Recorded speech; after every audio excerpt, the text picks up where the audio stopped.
សួស្តីអ្នកទាំងអស់គ្នានេះជាសាច់រឿងថ្មីមួយបែបព្រឺព្រួចអាចកំបាំងនិងបង្កប់នូវទស្សនវិជ្ជាចាស់បុរាណដែលតាក់ទងនឹងក្បួនអាគមងងឹតនិងការលះបង់រឿងនេះមានចំណងជើងថាវិញ្ញាណដើមរកានិងស្នូលជួងអាគមភូមិដែលត្រូវបណ្ដាសានៅតំបន់ដាច់ស្រយាលមុខក្បែរព្រំប្រទល់ព្រៃជ្រៅមានភូមិមួយឈ្មោះថាភូមិរលួសឆ្នាំនោះមានគ្រោះរាំងស្ងួតយ៉ាងខ្លាំងអស់រយៈពេលជិត1ឆ្នាំធ្វើឲ្យស្រែចម្ការស្វិតក្រៀមគ្មានទឹកប្រើប្រាស់ហើយសត្វពាហនៈចាប់ផ្ដើមងាប់ជាបន្តបន្ទាប់ប៉ុន្តែអ្វីដែលគួរឲ្យខ្លាចជាងនេះទៅទៀតនោះគឺឲ្យទៅដល់យប់ខែដាច់តែងតែមានក្មេងៗឬអ្នកភូមិបាត់ខ្លួនម្ដងម្នាក់ដោយគ្មានតម្រុយអ្នកភូមិដើម្បីតគ្នាថាមកពីសត្វសាហាវឬក៏មានអាប់ធ្មប់មកធ្វើអំពើដើម្បីបូជាយញ្ញក្នុងចំណោមអ្នកភូមិមានបុរសម្នាក់ឈ្មោះភក្តីជាមនុស្សចិត្តធ្ងន់និងមិនសូវជឿលើរឿងអរូបីឡើយប៉ុន្តែប្អូនស្រីតូចរបស់គេក៏ទើបតែបាត់ខ្លួនកាលពីយប់មិញនេះដែរតែមិនអាចឈរមើលប្អូនស្រីនិងអ្នកភូមិស្លាប់បាត់បង់ជីវិតតទៅទៀតភក្តីបានសម្រេចចិត្តធ្វើដំណើរឡើងភ្នំដំរីដែលជាកន្លែងល្បីថាមានលោកតាគ្រូសច្ចំជ័យគង់នៅទីនោះលោកតាជ័យជាគ្រូអាគមជើងចាស់ចំនួនមុនដែលបានលះបង់លោកកៃទៅតាំងសិលក្នុងគុហាភ្នំពេលទៅដល់ភក្តីបានលុតជង្គង់សំពះសម្រក់ទឹកភ្នែកសុំឲ្យលោកតាជួយលោកតាជ័យបើកភ្នែកឡើងយឺតដកដង្ហើមធំរួចមានថេរដីកាថាភក្តីអើយវត្ថុដែលកំពុងយាយីភូមិឯងនោះមិនមែនជាសត្វសាហាវហើយក៏មិនមែនជាអាបធ្មប់ធម្មតាដែរវាជាព្រាយដើមរកាអាគមដែលកើតចេញពីគ្រូអាគមខ្មៅម្នាក់កាលពី50ឆ្នាំមុនគេបានស្លាប់ទៅទាំងចិត្តគុំគួនហើយវិញ្ញាណបានរលាយចូលជាមួយដើមរកាធំនៅកណ្ដាលព្រៃដោយស៊ីព្រលឹងមនុស្សដើម្បីបង្កើនឫទ្ធិលោកតាជ័យបានប្រគល់វត្ថុពីរយ៉ាងឲ្យទៅភក្តីជួងលង្ហិនតូចមួយសន្លឹកដែលចានយន់ជំវិញនឹងកាំបិតបន្ទោអាគមមួយលោកតាផ្ដាំថាពេលទៅដល់មុខដើមរកានោះចូលវាយជុំនេះ3ដងដើម្បីដាស់សតិវិញ្ញាណដែលវង្វេងហើយចងចាំថាមិនត្រូវតបតដោយចិត្តខឹងឡើយបើមិនខានទេឯងនឹងត្រូវវាលេចត្របាក់ទាំងនោះរាត្រីកាត់សេចក្តីនៅក្នុងព្រៃជ្រៅភក្តីកាន់ជួងនិងកាំបិតអាគមដើរចូលទៅក្នុងព្រៃជ្រៅតែម្នាក់ឯងនៅពាក់កណ្ដាលអាធ្រាត្រខ្យល់បក់បោកមកត្រជាក់ដល់ឆ្អឹងខ្នងសំឡេងសត្វទីទុយយំល្វើយគួរឲ្យព្រឺព្រួចទីបំផុតគេបានទៅដល់ដើមរកាអាគមដ៏ធំសម្បើមមួយដែលមានមែកធៀងដូចជាដៃបិសាចដៀតសន្ធឹងនៅខាងក្រោមគល់ឈើគេឃើញប្អូនស្រីរបស់គេនិងអ្នកភូមិ2 3នាក់ទៀតកំពុងដេកសន្លប់ស្តុកស្ដឹងដោយមានវល្លិខ្មៅរំពាត់ជុំវិញខ្លួនរំពេចនោះស្រមោលខ្មៅដ៏ធំមួយបានលេចចេញពីដើមឈើបន្លឺសំឡេងសើចកងរំពងធ្វើឲ្យភក្តីញ័រជើងទៅត្រឹកមនុស្សល្ងងឯងមកដើម្បីធ្វើជាចំណីរបស់អញមែនទេភក្តីនឹកឃើញពាក្យស្លោករបស់លោកតាគ្រូក៏សម្រួលអារម្មណ៍បិទភ្នែកហើយលើកជង្គង់អាគមមកវាយស្នូលជួងទី1ដឹងសំឡេងជក់បន្លឺឡើងស្រាប់តែផ្សែងខ្មៅជុំវិញដើមឈើប្រែជាទន់ខ្សោយព្រាយដើមរកាស្រែកធ្ងរដោយការឈឺចាប់ស្នូលជួងទី2ដឹងវល់ខ្មៅដែលរំពាត់ក្មេងៗក៏រលាយដាច់ចេញពីគ្នាព្រាយនោះបានស្ទុះមកច្របាច់កភក្តីយ៉ាងខ្លាំងរហូតដល់ហូរឈាមតាមមាត់ប៉ុន្តែភក្តីមិនតបតដោយចិត្តខឹងឬគំនុំឡើយគេប្រើកម្លាំងចុងក្រោយវាយជួងជាលើកទី3ស្នូលជួងទី3ដឹងពន្លឺពណ៌មាសចេញពីជួងបានភ្លឺជះពេញព្រៃស្រមោលព្រៃខ្មៅប្រែជាស្រទន់ហើយរូបរាងគ្រូអាគមចាស់ម្នាក់ក៏លេចចេញមកវិញ្ញាណគ្រូអាគមចាស់នោះសម្លឹងមើលភក្តីទាំងទឹកភ្នែកហើយពោលថា50ឆ្នាំហើយដែលអញត្រូវជាប់ឃុំក្នុងចិត្តងងឹតនឹងគំនុំមួយនេះសំឡេងជួងនិងចិត្តមិនតបតរបស់ឯងបានដាស់អញឲ្យដឹងខ្លួនវិញហើយនិយាយរួចវិញ្ញាណនោះក៏រលាយបាត់ទៅក្នុងអាកាសដើមរកាដ៏ធំប្រែជាស្វិតក្រៀមរួចរលំធ្លាក់ដល់ដីប្រែជាធូលីរំពេចនោះមេឃដែលធ្លាប់តែរាំងស្ងួតស្រាប់តែប្រែជាមានផ្លេកបន្ទោហើយទឹកភ្លៀងយ៉ាងជោគជាំក៏ធ្លាក់ចុះមកជួយសង្គ្រោះភូមិរលួសទាំងមូលភក្តីបានបីប្អូនស្រីនិងនាំអ្នកភូមិត្រឡប់មកផ្ទះវិញដោយសុវត្ថិភាពតម្លៃអប់រំនៃសាច់រឿងនេះចង់អប់រំថាគំនុំនិងចិត្តខឹងគឺជាអាគមងងឹតដែលសាហាវបំផុតវាអាចឃុំឃាំងមនុស្សឲ្យធ្វើរឿងខុសឆ្គងបានរាប់សិបឆ្នាំមានតែសតិនិងការអត់ធ្មត់តំណាងដោយស្នូលជួងអាគមសទេទើបអាចបំបែករលាយរាល់ភាពងងឹតនិងបណ្ដាសាទាំងពុំបាន3ខែបានកន្លងផុតទៅភូមិរលួសបានប្រែមកជាមានជីវិតជីវ៉ាឡើងវិញទឹកទឹកភ្លៀងបានធ្វើឲ្យស្រែចម្ការខៀវស្រងាត់ប៉ុន្តែភាពរីករាយនេះមានលក្ខណៈខ្លីណាស់ទោះបីជាវិញ្ញាណព្រាយដើមរកាត្រូវបានរំដោះហើយដើមឈើបិសាចនោះបានរលាយជាធូលីក៏ដោយក៏ភក្តីនៅតែមានអារម្មណ៍មិនស្រួលចិត្តព្រោះរាល់យប់គេតែងតែឮសំឡេងជួងលង្ហិនដែលលោកតាជ័យប្រគល់ឲ្យនោះបន្លឺឡើងតិចៗដោយខ្លួនឯងទាំងដែលវាព្យួរនៅលើជញ្ជាំងផ្ទះមានតែសតិនិងការអត់ធ្មត់តំណាងដោយស្នូលជួងអាគមសទេទើបអាចបំបែករលាយរាល់ភាពងងឹតនិងបណ្ដាសាទាំងពួងបានរហូតដល់យប់មួយខ្យល់ព្យុះស្រាប់តែបក់បោកមកយ៉ាងខ្លាំងធ្វើឲ្យទ្វារផ្ទះរបើកឡើងភក្តីស្ទុះទៅបិទទ្វារស្រាប់តែភ្នែករបស់គេសម្លឹងទៅចំកណ្ដាលវាលស្រែគេឃើញស្រមោលមនុស្សម្នាក់កំពុងដើរយឺតសំដៅទៅរកកន្លែងដើមរកាដែលបានងាប់បាត់នោះអ្វីដែលគួរឲ្យតក់ស្លុតគឺមនុស្សម្នាក់នោះមានភ្នែកភ្លឺពណ៌ក្រហមឆ្អៅហើយនៅក្នុងដៃកំពុងកាន់ក្បួនតម្រាអាគមចាស់ក្រៀមមួយក្បាល ភក្តីមិនបង្អង់យូរឡើយគេទាញកំបិតបន្ទោះអាគមនឹងជួងលង្ហិនរួចលបដើរតាមស្រមោលនោះទាំងកណ្ដាលអាត្រៀតពេលទៅដល់គល់ឈើរកាដែលសល់តែធូលីដីស្រមោលនោះបានងាកមកភក្តីស្ទើរតែលែងមានដង្ហើមព្រោះមនុស្សម្នាក់នោះមិនមែនជាអ្នកដទៃឡើយគឺមេភូមិរលួសដែលជាមនុស្សគ្រប់គ្នាគោរពស្រឡាញ់មេភូមិសើចឡើងដោយសំឡេងក្រឡាខុសពីធម្មតារួចនិយាយថាភក្តីឯងគិតថាឯងបំផ្លាញបណ្ដាសានេះបានមែនទេឯងដឹងទេថាកាលពី50ឆ្នាំមុនហេតុអ្វីបានជាគ្រូអាគមម្នាក់នោះត្រូវក្លាយជាព្រាយដើមរកាគឺដោយសារតែអ្នកភូមិរលួសជំនាន់មុននិងគ្រួសាររបស់អញនេះឯងដែលបានលួចក្បួនតម្រាអាគមងងឹតរបស់គាត់ហើយក្បត់សម្លាប់គាត់ចោលទាំងរស់ឈាមនិងគំនុំរបស់គាត់បានស្រោចដីនេះហើយក្បួនអាគមនេះគឺអញជាអ្នកថែរក្សាវាការពិតមេភូមិគឺជាអ្នកដែលនៅពីក្រោយការបាត់ខ្លួនរបស់ក្មេងៗកាលពីមុនដោយគេប្រើវិញ្ញាណព្រាយដើមរកាធ្វើជាឧបករណ៍ដើម្បីបិទបាំងអំពើអាក្រក់របស់ខ្លួននិងដើម្បីពង្រឹងអំណាចអាគមងងឹតផ្ទាល់ខ្លួន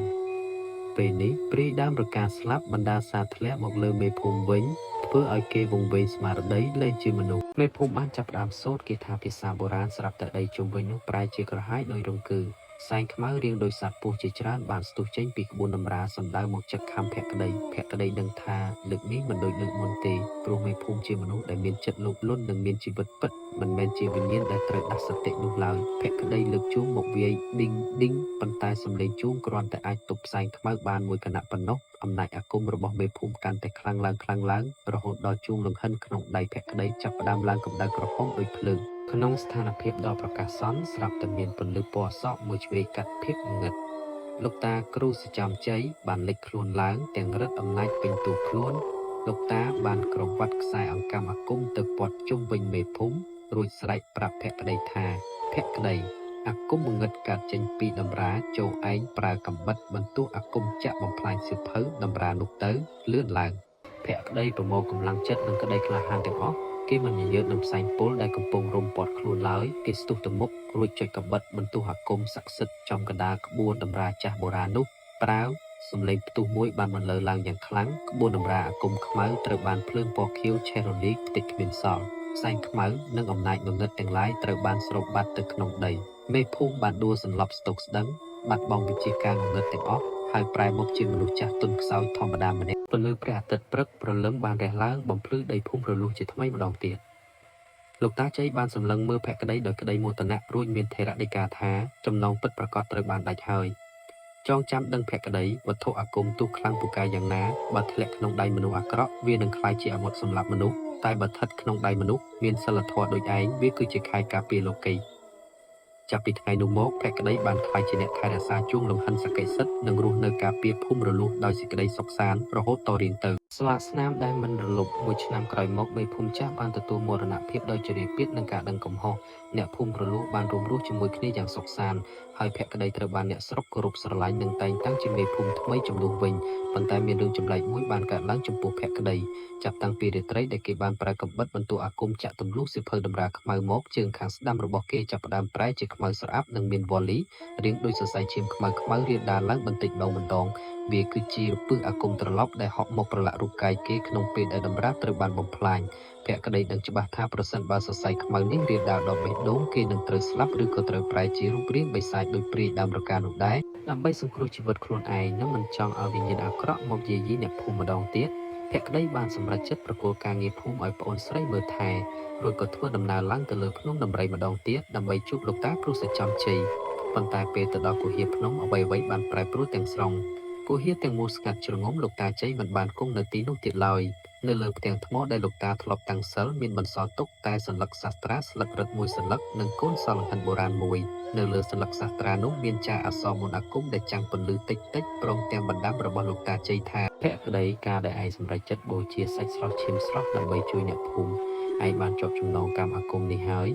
វិជាការនៅលើโลกនេះតែងតែមានពីរទិសគឺមានងងឹតនិងមានពន្លឺមានការបំផ្លាញនិងមានការប្រោសប្រណីពឹសនៅក្នុងខ្លួនឯងគ្មានអាគមណាអាចស្ដោះផ្លុំឲ្យជាសះស្បើយបានឡើយមានតែវិជាប្រសាទនិងការលះបង់ពិតប្រាកដប៉ុណ្ណោះទើបអាចបន្សាបវាបានចូលឯងយកកូនសោនេះដើរទៅកាន់ទិសខាងលិចនៃភ្នំភក្តីដើរតាមបណ្ដាំរបស់លោកតាគ្រូសំដៅទៅទិសខាងលិចនៃភ្នំដំរីគេបានកាត់ព្រៃក្រាស់ រហូតដល់ជួបនឹងច្រកភ្នំមួយដែលបាំងដោយទឹកធ្លាក់យ៉ាងធំនៅពីក្រោយទឹកធ្លាក់នោះមានទ្វារថ្មបុរាណមួយផ្ទាំងដែលមានប្រហោងសោរាងដោយកូនសោដែលគេកាន់នៅក្នុងដៃភក្តីយកកូនសោទៅចាក់បើកទ្វារថ្មនោះក្រាំងទ្វារថ្មបើកឡើងនាំភក្តីចូលទៅដល់ជ្រលងភ្នំមួយដ៏ស្រស់ស្អាតដូចឋានសួគ៌ទីនោះពោរពេញដោយដើមឈើឱសថកម្រក្រមនិងសត្វព្រៃរស់នៅដោយគ្មានភាពភ័យខ្លាចហើយនៅកណ្ដាលជ្រលងភ្នំនោះគេបានឃើញលោកតាជ័យកំពុងអង្គុយញញឹមរងចាំគេរួចលោកតាជ័យមានថេរដីកាថាទីនេះគឺជាសួនឱសថអាគមបុរាណឯងមិនត្រូវស្លាប់ទេភក្តីគឺនៅក្នុងខ្លួនឯងនឹងត្រូវរលាយបាត់ឲ្យតែឯងយល់ព្រមលះបង់ជីវិតជាមនុស្សលោកីហើយតាំងចិត្តរៀនវិជ្ជាឱសថនិងអាគមសុខខ្សែកាបនៅទីនេះដើម្បីប្រោះប្រណីនិងជួយសង្គ្រោះមនុស្សលោកនិងសត្វលោកតទៅទៀតភក្តីសម្លឹងមើលទៅជើងរបស់ខ្លួនដែលសរសៃខ្មៅបានរាលដាលជិតដល់ជង្គង់ទៅហើយគេងើបមុខឡើងសម្លឹងមើលលោកតាគ្រូដោយកែវភ្នែកមើងម៉ាត់រួចក្រាបសំពះ3 ដង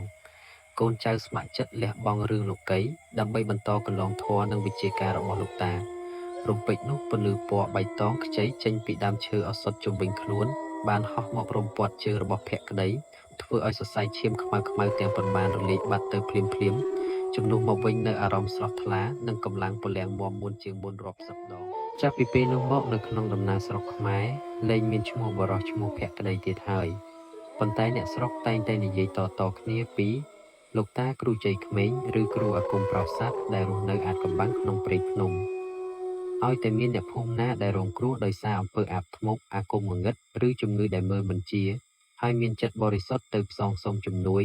ពួកគេតែងតែទទួលបានឱសថទឹកឬខ្សែយ័ន្តការពារមកវិញជានិច្ចដោយមិនដឹងថាអ្នកណាជាអ្នកយកមកដាក់ឲ្យឡើយ10 ឆ្នាំបានកន្លងផុតទៅយ៉ាងលឿនភក្តីបានក្លាយជាគ្រូអាគមដែលមានវិជ្ជាការខ្ពង់ខ្ពស់អាចប្រើប្រាស់ធម្មជាតិនិងឱសថបុរាណដើម្បីជួយមនុស្សលោករូបរាងរបស់គេមិនចាស់ទៅតាមអាយុឡើយ